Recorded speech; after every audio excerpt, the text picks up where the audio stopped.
사무엘하 1장 왜 이제 사울 왕이 길보아 전투에서 자기 아들들과 함께 죽음을 당한 후에 이스라엘 나라 전체가 이제 지도자가 없는 혼란에 빠진 그런 혼란의 시기였습니다. 그래서 2장 1절에 그것을 설명한 것이 그 후에 그렇게 이야기, 그 후, 그죠?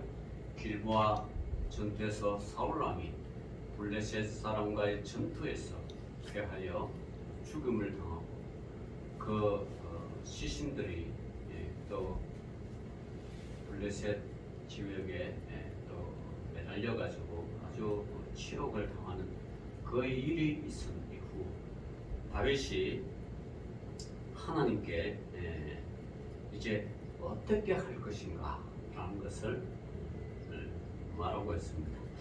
여러분, 우리 인생에는 어떤 수많은 결정들이 있죠. 결정해야 할 일들이 있고 또 결정해서 결정지어야 할 일들이 있습니다. 오늘 이 다윗을 보면 다윗이 왜 하나님의 사람인가 하는 것을 오늘 보여주는 그런 것이 2장 1절입니다. 다윗이 이제 자기는 이 블레셋 사람의 그 블레셋 지방에 소위 말하면 정치적인 망명을 하면서 살고 있던 그런 때입니다. 정치인들은 종종 망명 생활을 잘 합니다. 왜냐 그러면 국내 정치에 맞지 않아서 신변의 위협을 느끼거나 혹은 신상에 무슨 일이 벌어질지 모르니까 그래서 여기 있으면 도저히 안 되겠다 싶어서 정치적인 망명을 하는 거죠. 이 당시 이 사울 왕과 이스라엘 사울 왕이 다스리는 이스라엘과 블레셋은 늘 긴장의 상태에 그런 데 있는데 그런 상태에서 다윗이 사울의 칼날을 피하여 블레셋 지방으로 정치적인 망명을 하는 그때에 이 이스라엘과 블레셋과의 전투에서 이제 사울 왕이 죽고 그 아들이 함께 죽는 그런 비극적인 소식을 들었죠. 그래서 이스라엘은 지금 블레셋에 의하여 풍년병화와 같은 그 위기 상황에서 국가의 혼란에 빠진 그 위기 상황에서 지도자가 없으니까 이제 국가 혼란에 빠져. 그때 이제 다윗이 어떻게 할 것인가 자기 거취를 결정하는 거죠. 계속 블레셋에 남아 있어야 되는가? 그렇지 않으면 자기가 이스라엘로 돌아갈 것인가? 이런 중요한 그때 다윗이 하나님께 물어보죠. 하나님, 내가 어떻게 할까요? 유다 한 성읍으로 올라가리까? 그때 하나님께서는 올라가라 이렇게 합니다. 여러분, 어떤 일들을 결정할 때 다윗처럼 우리가 어떤 일을 결정할 때 이게 기도로서 물어보는, 그죠? 대부분 사람들은 이제 잘 안 물어보죠.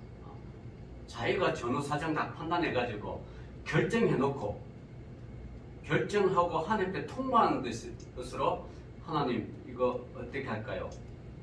그러면 이런 하나님 어떻게 하라고 그러겠어요? 하나님 답은 그러죠. 네 마음대로 해라. 자, 성공하는 자와 실패하는 자의 차이가 그게 있습니다. 성공하는 자는 처음부터 끝까지 하나님께 물어보고 하나님의 허락이 있고 하나님께서 허락하면 움직이는데 실패하는 자는 자기가 결정하고 자기가 상황 판단하고 자기가 다 이렇게 뭔가 되겠다. 이렇게 하면 되겠다. 그래서 결정한다. 그러니까 때로는 사기를 당하고 때로는 어려움을 당합니다.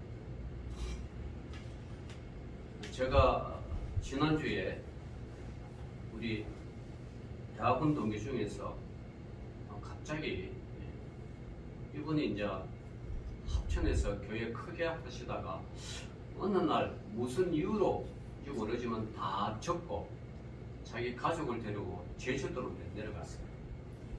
제2의 인생을 시작한다고 제주도 내려갔는데 제주 내려간 지 한 5년 된 거 제 기억으로는 5년 돼가 돈이 없어가지고 페이스북에 자기 아는 지인들 다 연락해 돈을 받아가 그를 돈을 마련해가 편의로 물고 이제 살고 있던 그 짐을 보내고 이렇게 살다가 한 5년 뒤에서 이번에 이제 제주도에 있어가지고 뭐 당장 교회를 못 하니까 일단 펜션을 펜션은 아니고 뭐지 그 게스트하우스 게스트하우스를 이제 조그맣게 이렇게 구입해가 제주도는 여러분 섬 전체가 관광지이기 때문에 어느 곳에 게스트하우스도 해도 다 찾아가고 하죠. 뭐 제주도 좁은 게 차로 1시간이면 뭐 서귀포나 제주도나 뭐 한라산이나 뭐 저쪽에 일출봉, 성산 일출봉 왔다 갔다 다 할 수 있어요.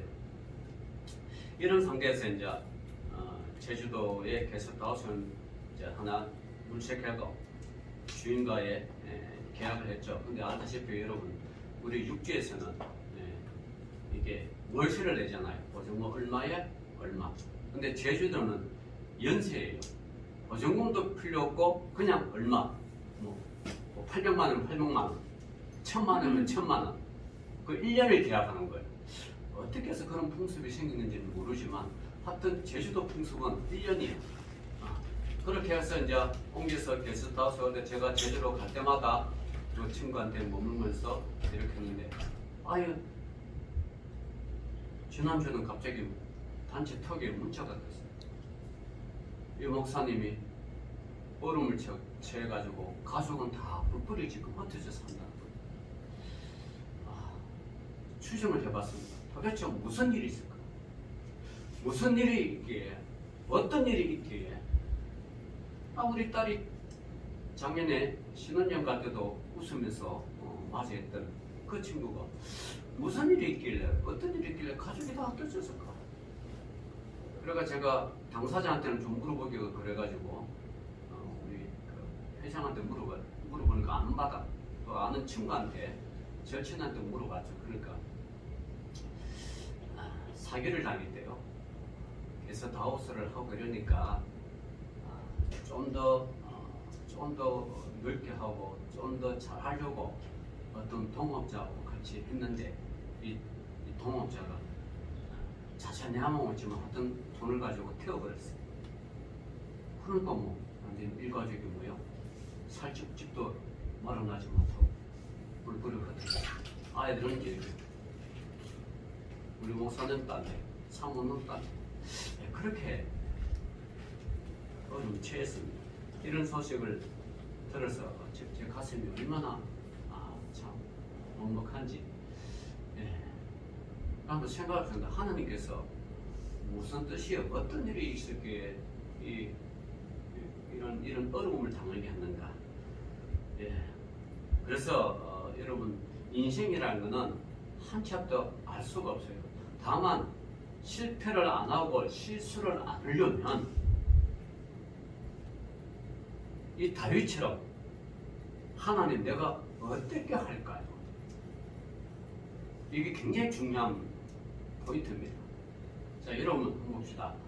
하나님한테 기도하면서 물어보고 여쭤보고 하나님이 응답을 해야 그것이 만약에 잘못될 일은 없지만 잘못되더라도 하나님께서는 나중에 더 큰 것으로 갚아주려고 하는 하나의 과도기지만 만약에 그렇지 않고 자기의 욕심대로 자기 계획대로 그냥 자기가 결정하고 다 해가지고 딱 해가 실패하면 이거는 일을 쓰기가 상당히 힘든 거예요. 그래서 여러분 우리가 신앙생활을 할 때는 신앙생활에서 하나님과 동행한다 혹은 하나님이 내 아버지라 그렇게 이야기하면 그렇게 모시고 하나님은 내 아버지고 하나님은 전능하신 법을 적어도 신앙이 이렇게 고백을 할 정도로 하나님과의 자녀로서의 삶을 산다 그러면 하나님의 자녀로서의 삶을 하나님께 여쭤봐야 되는 거예요. 어떤 일들이. 근데 그렇게 여쭤보지 않고 살면 하나님께서는 도와주시기는 도와주시겠죠. 도와주시는데 아마 크게는 못할 거예요. 그래서 옛날 큰 보자는 하늘에서 내린다잖아요. 그래서 여러분 작은 것이든 큰 것이든 혹시 여러분 생각에 하나님이 너무 바빠가지고 내 기도 소리 안 들을 거야. 천만의 말씀 만만의 궁떡입니다. 세미한 음성까지 다 듣고 여러분의 머리카락까지 다 세심 받으신 하나님. 참새 한 마리도 하나님께서 허락하지 않으면 안 들을 드립니다. 하나님은요, 여러분 신음하는 소리도 다 듣고 계세요. 그런 하나님을 한때 여러분의 어떤 인생의 중대한 결정을 할 때는 그래도 하나님께 여쭤봐요. 여쭤봐가지고 사업을 하든 결혼생활을 하든 어떤 일을 하든 그게 실패 없는 인생이지만 여쭤보지 않고 분위기에 휩쓸려가지고 자기 판단에 자기 생각에 어떤 결정을 해버리면 그게 만약에 잘 결정했으면 좋겠지만 잘못된 결정하면 그게 회복하기가 상당히 힘들죠. 그래서 여러분 50대 넘으면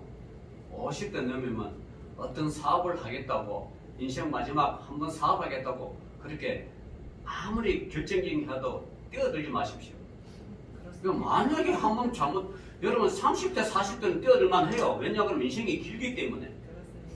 근데 50대 딱 넘어가 뛰어들다 그러면요, 아유, 여러분 제가 한 20년 전에도 1억 2억이 사실은 별로 크지 않았어요. 내 눈에 들어올 때는, 내 느낌에. 근데 60이 넘어서 1억 2억 하니까 이건 하늘 같은 거야. 이거 언제 1억을 내고 언제 2억을 뭐 했어?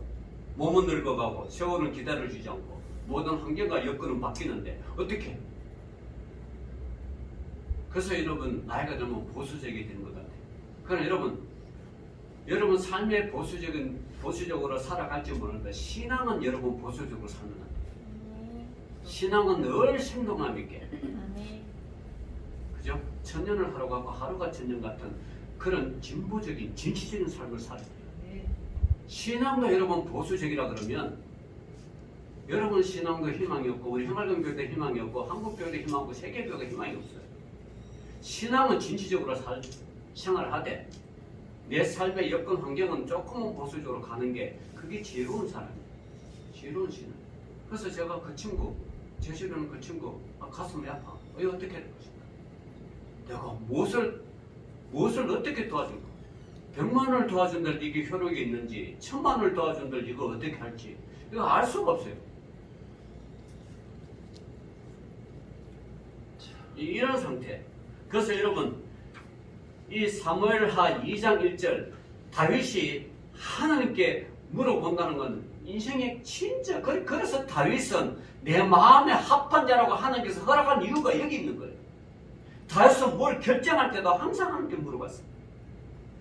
여쭤봤어요. 여러분 남의 사무엘하를 쭉 읽어보면요 다윗이 하나님께 여쭤보지 않고 행했던 일들은 다 실패보고 패배하고 쫓겨나가고 심지어 왕의 자리조차도 쫓겨나갔어요. 가족관계에 불화가 있고 형제들 간에 알력이 있고 다툼이 있고 이러면 신앙이 굉장히 중요한 키입니다. 이게. 자 다윗이 여호와께 여쭤아라되 내가 유다 성읍으로 올라가니까 자 여호와께서 대답이 나오죠. 올라가라.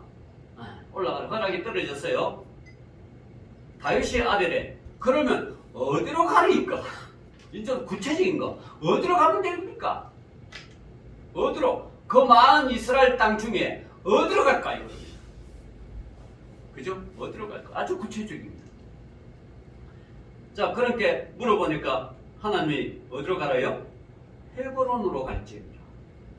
헤브론. 여기는 헤브론은 굉장히 역사적으로 중요한 땅입니다. 이게 어떤 땅이냐 그러면 이 헤브론은 여러분 지금 이 예루살렘이랑 얼마 떨어지지 않았어요. 예루살렘에서 남서쪽으로 약 30km, 해발 한 900m에 되는 높은 지대에 있는 그런 땅이에요. 이 헤브론은 역사적으로 깊은 곳인데 이게 첫 번째 헤브론은 원래는 다른 지파였어요. 다른 민족이 살았어요. 그런데 아브라함이 이 헤브론을 땅을 사버렸어. 산 이유가 자기 아내 사라를 묻기 위하여예요. 헤브론 땅 막벨라 굴을 사버렸다. 그 땅이 헤브론 땅. 그래서 사라 묻고 자기도 묻히고 이삭도 묻히고 야곱도 묻히고 야곱의 아내 누구죠? 리브가? 야곱의 리브가는 자기 엄마고 사라. 사라는 자기지. 리브가. 레 아들 레아. 레아. 첫 번째 아들 레아. 레아. 첫 번째 아내. 두 번째가 뭐요? 라헬. 원래 이 나이가 들면 손자 이름도 가물가물해요. 한 명일 땐 기억하지만 7명, 8명 되면 도대체 누가 누군지 몰라. 그거 기억한다는 건 대란이 좋은 할아버지 할머니. 그 기억한다는 건 평소에 용돈도 자주 주고 그를 위해서 기도 자주 했던 그런 할아버지 할머니가 기억하지. 뭐 한 달, 명절 때 한 번씩 보면 기억도 못해. 그래서 여러분 자녀를 위해서 기도하는 이유가 거기 있는 거예요. 기도하니까 자녀 이름이 생각나고 손자 손녀 이름이 생각나고 그죠? 그렇게 하는 거 아니야. 기도하지 않으면 여러분 생각나지 않습니다. 그러면 뭐 어떻게 까묵 던져. 자, 그렇죠. 이 헤브론은 굉장히 중요한 땅입니다. 저는 이제 그래서 이게 이제 그 중요한 땅, 결국은 이스라엘의 그 민족의 정통성을 이어가는 그 땅, 그죠? 그래서 헤브론으로 올라가는. 자, 올라가죠. 2절 봅시다. 다윗이 그의 두 아내 이스라엘 여인 아히노임과 갈멜 사람 나발의 아내였던 아비가일을 데리고 그리로 올라갑니다. 다윗이 이제 이렇게 올라가는데 지금 여러분 이 상황은 왜 다윗이 중언을 하냐? 지금 우리나라 법으로 그렇게 규정하면 안 돼요. 이 당시 풍습이 이럴 때는 거예요. 이 당시 풍습이 뭐 한 여자 두 여자 잡취할 수 있는 그런 풍습이었어요. 그 풍습을 이해해야 되지. 그런다고 뭐 중언을 하라 이런 건 안 하죠. 이 당시 풍습이 이랬다는 거예요. 물론 풍습 따라 하는 사람도 있고 안 하는 사람도 있어요. 이게는 캐논이 아니에요. 어떤 그런 정법이 아니지만 어쨌든 그 사람의 어떤 그런 형편에 따라 이랬다는 거죠. 자, 그 두 아내를 데리고 올라갑니다. 아히노암의 이 뜻은 환희, 기쁨이라는 뜻이고요. 이 다윗이 첫 번째 아내 미가를 다른 사람에게 뺏긴 상에서 얻은 또 한 사람의 아내입니다. 원래 이 다윗이 결혼하려고 했던 것은 사울 왕의 딸 미갈이잖아요. 그죠? 미갈과 결혼하려고 했는데 이 사울 왕이 마음이 변신해서 이 미갈을 다른 사람한테 아내를 줘버렸어요. 그래서 이제 다윗이 아히노암이라는 이 여인을 장가를 갔죠. 그래서 낳은 아들이 암놈이나 암놈. 그리고 두 번째 여러분 또 아내가 누구요? 아비가일은 여러분 기쁨의 근원. 나의 아버지는 기쁘라는 뜻인데 원래는 이 사람은 나발의 아내였죠. 이 나발은 여러분 알다시피 이 다윗이 자기를 따르는 400여 명의 그런 자들과 함께 이제 정치적인 망명을 할 때 나발의 지역을 다 보호해 주세요. 농사 잘 되고 목축 잘 돼요. 그래서 다윗이 나발에게 야, 내가 이렇게 너희 땅을 보살펴 주고 농사 잘 되게 하고 사업을 잘 되게 해주는데 이제 나를 따르는 이 400명의 사람들에게 좀 양식을 좀 달라. 그렇게 사자를 보내서 이야기하니까 나발이 아주 그 사자한테 이야기하죠. 다윗이 누구냐? 이새의 아들이 누구냐? 나 모른다. 그가 왜 나한테 이렇게 주는 거 하느냐? 이러니까 진압해서 보냈죠. 그리고 그 소리를 들은 다윗이 그래? 내가 너를 이렇게 보호해 주는데 너 그러면 그런 것도 안 내? 그러면 너 맛 좀 봐라 하면서 군사를 이끌고 어떻게 해요? 이끌고 나발을 완전히 죽이려고 오는데 그 소식을 들은 그의 아내 누구죠? 아비가일이 급하게 이제 그 소식을 듣고 급하게 이러다가는 우리 가문이 멸망하겠다. 이래서 소잡고 뭐 금포도 뭐 여러 가지 잔뜩 바리바리 사가지고 이제 그 다윗이 오는 그 길목에 갔죠. 가가지고 말에서 내서 엎드려 절하면서 다윗이 깜짝 놀랐죠. 너 누구냐니까. 아, 나는 나발의 아내 아비가일입니다. 그러면서 왜 왔느냐? 우리 남편이 이렇게 몰라서 이렇게 했는데 용서해달라고 이거 드시고 용서. 그래서 뭐죠? 그래서 이 마음이 녹아가죠. 그래, 너 남편 때문에 열받아 왔지만 너 보니까 내가 마음이 녹는다. 그래, 너 돌아가라. 너희 집에 아무리 없을 거야. 그렇게 돌려보냈는데 나발이가 아내로부터 그 소식을 듣고 충격을 받아가 그 다음 죽어버렸어. 그러니까 뭐 아비가일 하루아침에 과부가 돼가지고 내가 살 길은 다윗한테 가는 수밖에 없다. 그래서 이제 다윗한테 제가 다시 결혼을 한 거죠. 이렇게 한 거죠. 자, 3절 봅시다.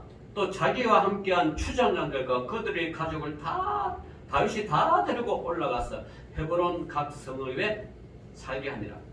자, 이렇게 살게 했죠.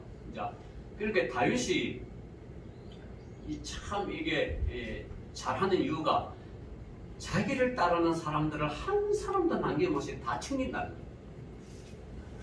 여러분, 어떤 조직에 들어가서 조직에 저기 이탈자, 배신자, 배반자가 왜 나온지 아세요?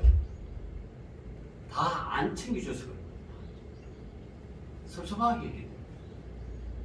유명한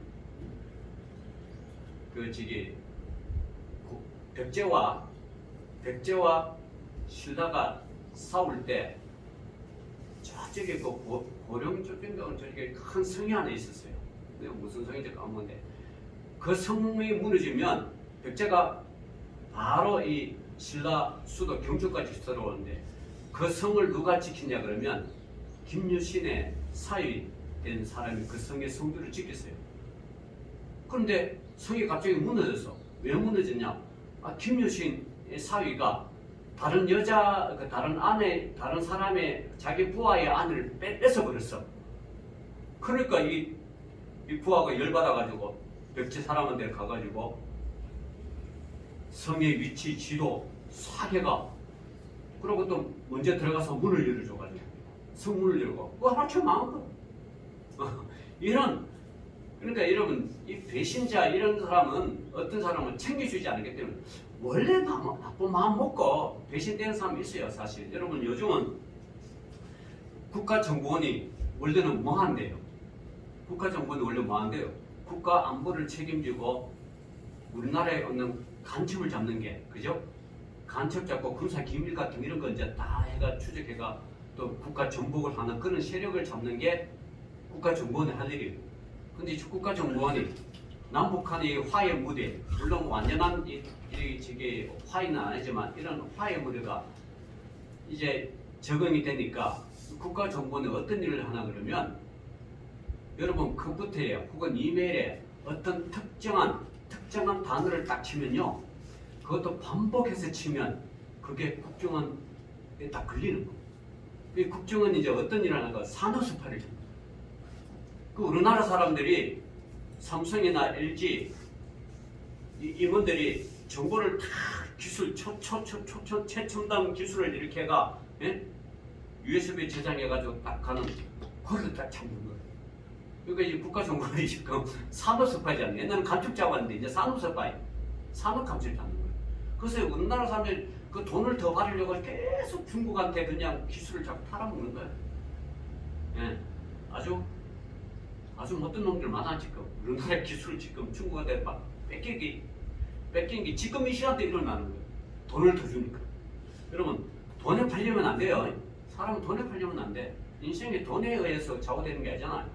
국가를 생각하고 국가의 장래를 생각하지 자기 가족의 안위를 생각하고 여러분 그렇게 정보 팔아가지고 넘어가봤자 그 돈 얼마 못 사고 또 다 헐배하고요. 중국도 넘어가가지고 좋은 일자리 준다 10년 보장한다 그래도 여러분 좋은 정보 다 빼면 중국 그 사람 구사 토핑 시켜요. 그거 갈 것도 없어. 그런 일을 하면 돼. 어쨌든 이런 다윗이 중요한 것은 자기 가족은 다 챙긴다. 자기를 따르는 자, 자기 가족을 다 챙겨가지고 헤브론에 와서 사는데, 자 4절에 중요한 게 있습니다. 유다 사람들이 와서 거기서 다윗에게 기름을 부어 유다 족속의 왕으로 삼았더라. 지금 이스라엘 왕이 있어요, 없어요? 없어요. 없는데 사울이 죽고 없어요. 공백 기간에 유다에 돌아왔어요. 와가지고 했는데 이 유다 사람 지파가 이제 그 왔었는데, 이 유다 사람들이 왔던 거는 이제 유다를 다스리는 장로들이 와가지고 당신은 우리 유다 지파의 왕이 되라고. 자, 원래는요, 이 다윗이 인생에 3번 기름 부음을 받는데, 첫 번째는 누구한테 받았어요? 15년 전에 다윗이 골리앗과 한판 뜨기 전에 사무엘이 이새의 집에 찾아와가지고, 그죠? 찾아와가지고 기름을 붓잖아. 다윗에게 기름을 부어요. 기름 붓고 난 후에 다윗이 성령의 은혜를 받아가 골리앗을 물리쳤단 말이에요. 자, 그때 15년 전에 사무엘에게 처음 기름 부음을 받았어요. 자, 기름 부음 받았다가 바로 왕이 되는 게 아니죠. 그 당시 왕이 있었으니까. 오히려 기름 부음이니까 정치적인 핍박이 들어온 거고, 죽음의 위협이 들어온 거예요. 여러분, 예수 믿는다는 거, 예수 믿는다는 거, 내가 이 땅에 살다가, 이 땅에 그 마귀의 건설 아래 살다가 하나님 사람으로 이제 살기를 다짐하는 그 순간, 하늘에서는 여러분 환영하지만 마귀는 뭐요? 시기, 질투, 분이 있어요. 죽이려고 합니다. 그렇게 하는 거지. 왜냐하면 마귀가 뺏겼으니까, 한 사람한테 뺏겼으니까 질투나고 죽이려고 하는 거예요. 그래서 여러분, 세상 살다가 잘 살다가 하나님 믿는 순간에 온갖 핍박이 다오는 원인이 거기 있는 거예요. 세상 살다가 하나님 믿는 사람은 돌아오면 반드시 핍박이 있어요. 그죠? 왜냐하면 마귀가 그를 안 놓으니까. 하나님 사람이다가 하나님이, 야, 너 이제 하나님 사람이니까 내가 모든 걸 보호해줄게, 쫙 이렇게 보호해주는 게 아니라, 그런 핍박의 연속에서 이기고 승리하고 끝까지 신앙 생활을 하는 사람, 그런 사람을 하나님 보호하는 거죠. 그래서 여러분, 신앙이라는 게, 이게 참 믿음이라는 게, 이게 하늘나라 백성 된다는 게 이게 만만치 않은 거예요. 이게 쉬운 게 아니에요. 그러니까 안 믿는 사람이 신앙생활 하면요, 엄청나게 핍박해. 첫째는 자기 가족이 핍박하죠. 두 번째, 직장에서는 동료가 핍박할 거예요. 사업을 하면 사업한 사람들이 핍박할 거예요. 우리가 잘 지나가고 어느 날 갑자기 주일 지킨다 그러고 술 담배 안 한다 그러고 뭐 모든 약속 다 깨고, 이거 신앙생활 하나니까 얼마나 힘들어요. 예, 피차 힘들어. 응? 자기 가족들도 주말 되고 주일 되고 이러면 놀러도 가지고 해야 되는데 못 가고 이제 신앙생활 하니까 얼마나 힘들어요. 그런 핍박이 온다는 거예요. 이거 견디는 거예요. 이게. 다윗이 참 기름 붓자마자 승승장구하네. 엄청나게 핍박이 왔어요. 그 핍박이 하다가 나중에 정치적인 망명까지 블레셋 적지까지 갔잖아요. 그 돌아와서 그때서 이제 사람들이 유다 산문에 와가지고 왕을 삼는 거예요. 그래서 이게 두 번째 뭐요? 기름 부어. 첫 번째는 사무엘로부터 뭐요? 기름 부었고, 두 번째는 유다 사람한테 부었고, 그 세 번째는 언제 기름 부어요? 이스라엘과 유다가 합쳐서 통합된 왕으로 할 때 그때 기름 부어요. 세 번을 기름 부음을 받아요. 다윗이. 예. 자, 그래서 그거는 뭐 나중에 이거. 하여튼 다윗이 유다 지파의 왕으로 기름 붓기 위해 대표들이 장로들이 와서 이제 다윗은 자기 지파 사람들에게 공식적인 지도자로서의 추대를 되고요. 이것은요, 다윗이 어느 날 갑자기 우연히 된 게 아니라, 이것은 벌써 야곱이 창세기 49장 10절에 예언해놓은 거예요. 창세기 49장 이런 창세기 49장 10절. 자, 한번 봅시다. 읽어봅시다. 다 찾았어요. 9절 10절 읽어봅시다. 시작. 유다는 사자 새끼로다. 내 아들아 너는 움킨 것을 찢고 올라갔더라. 그가 엎드리고 웅크리니 숫사자 같고 안사자 같으니 누가 그를 범할 수 있으랴. 규가 유다를 떠나지 아니하며 통치자의 지팡이가 그 발 사이에서 떠나지 아니하기를 실로가 오시기까지 이르리니 그에게 모든 백성이 복종하리라.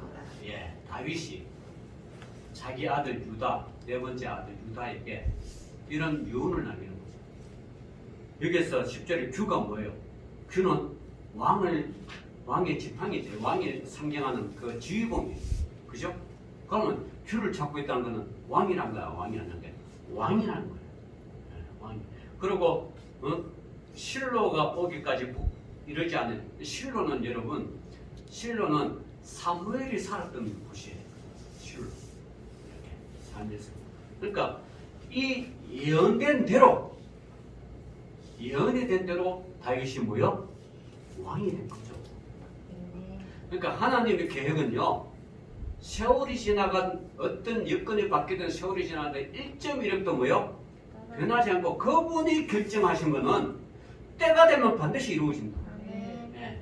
여러분, 이 야곱이 죽으면서 한 유언, 그 후에 이스라엘 민족이 얼마나 많은 핍박과 억압을 400년, 480년 동안 애굽에 종살이하고, 그죠?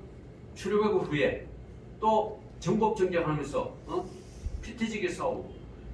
그러니까 이게 뭐 벌써 몇백 년 후의 일을 하나님께서는 야곱의 유언을 통해서 벌써 다 해놨어. 너 유다 지파에서 이스라엘을 다스리는 왕이 나올 것이다. 그 결과 오늘 뭐예요?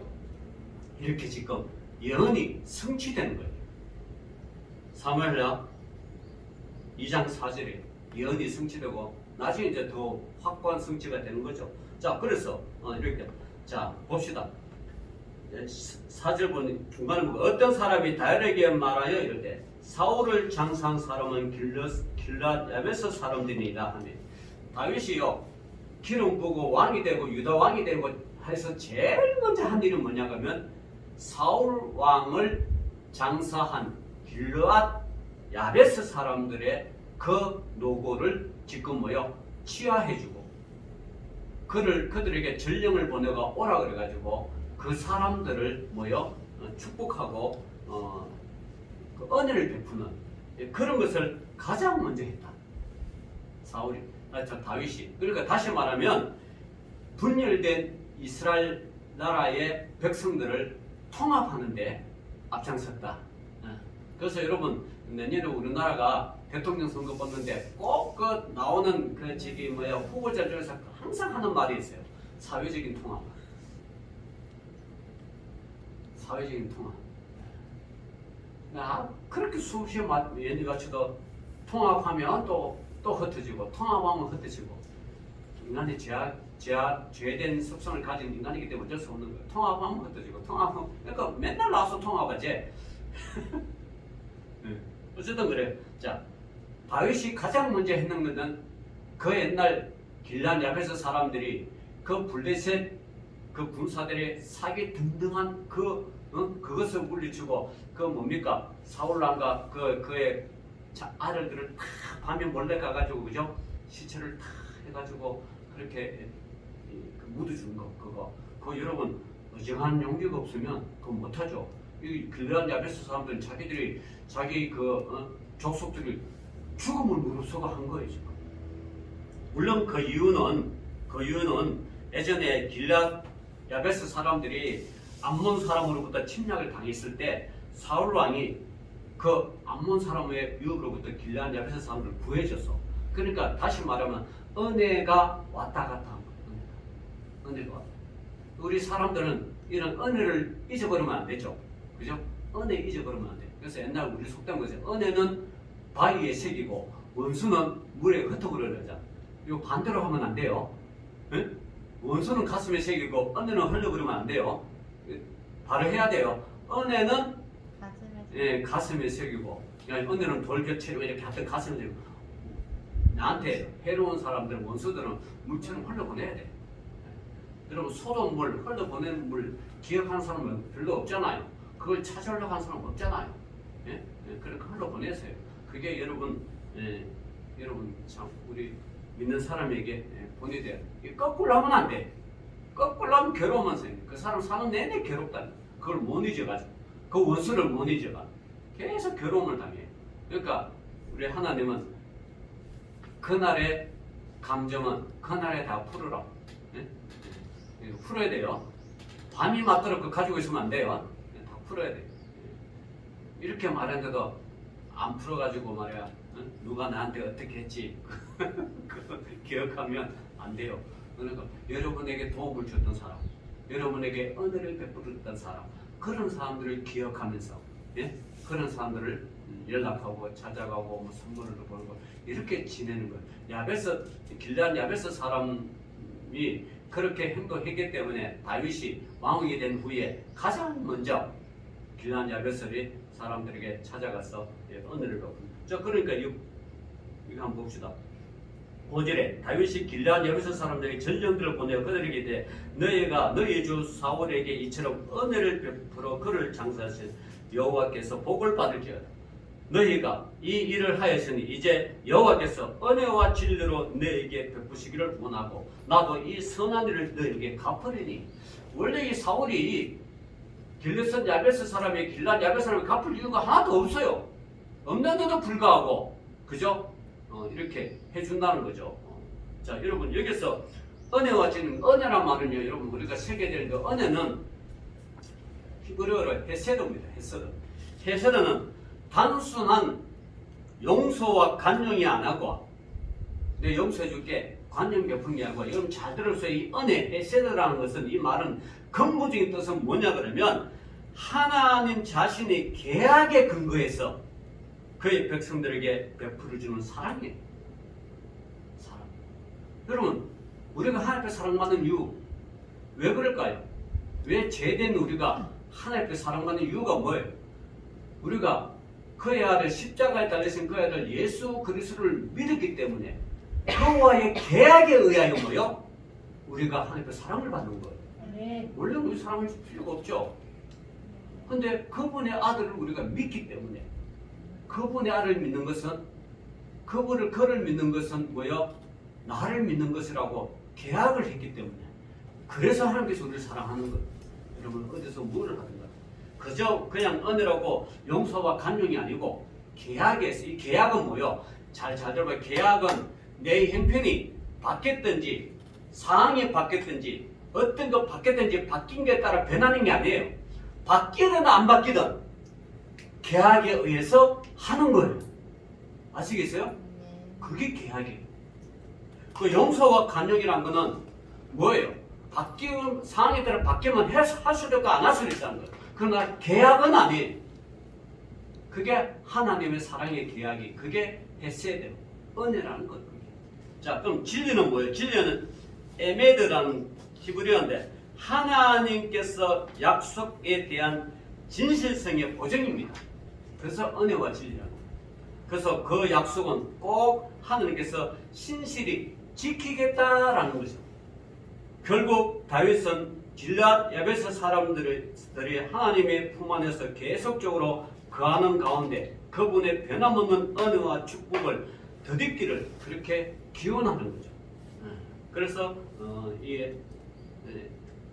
갖고 7절에 이제 너희는 손을 강하게 하고 담대히 할지어다. 너희 주 사울은 죽었고 또 유다 조수에게 내게 기름을 부어 그들의 왕으로 삼았느니라 하니라. 자, 이게 이제 중요한 말씀이죠. 자, 너희가 그렇게 챙겼던 사울 왕이 이제 죽었으니까 내가 그 사울 왕에 이어가지고 내가 이제 유다의 왕이 되었으니까 너희들은 나를 따라서 뭐요? 이제 함께 새로운 왕정 체제에 잘 살아가자.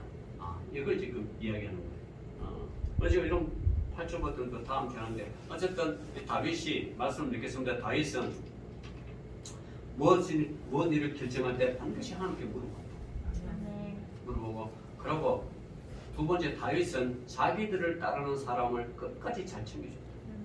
세 번째 왕으로서의 가장 먼저 했던 것은 은혜와 진리가 있다. 그 일을 잘 돼. 이 다윗의 통치 체제는 철저하게 신분주의 정치에서 했다. 신분주의 사상에서. 그러니까 하나님 따르면 반드시 그 하나님의 명령대로 했기 때문에요. 그래서 다윗은 인본주의 정치를 편 사울 왕과 신분 정치를 편 다윗 왕의 확연한 차이를 두면서 다윗이 그래서 하나님께서 이 자는 내 마음에 합한 자라라고 칭찬하는 이유가 거기 있는 거예요. 오늘 여러분 우리는 어떤 세상의 인물을 따르는 것도 좋지만 가장 먼저 하나님을 따르면서 하나님의 사랑과 인애가 여러분과 여러분 가슴 속에 있기를 주 이름으로 축원합니다. 기도합시다. 주님 감사합니다. 오늘도 믿음의 백성들 하나님께서 다윗을 통하여 하나님의 은혜와 진리를 펼친 것처럼 오늘도 우리 흑마른 교회 성도들은 하나님의 은혜와 진리를 잘 받아서 하나님 나라를 이루어가는데 큰 미랄이 되는 믿음이 귀한 백성들 되게 하여 주옵소서. 예수님 이름으로 기도 올려옵나이다. 아멘.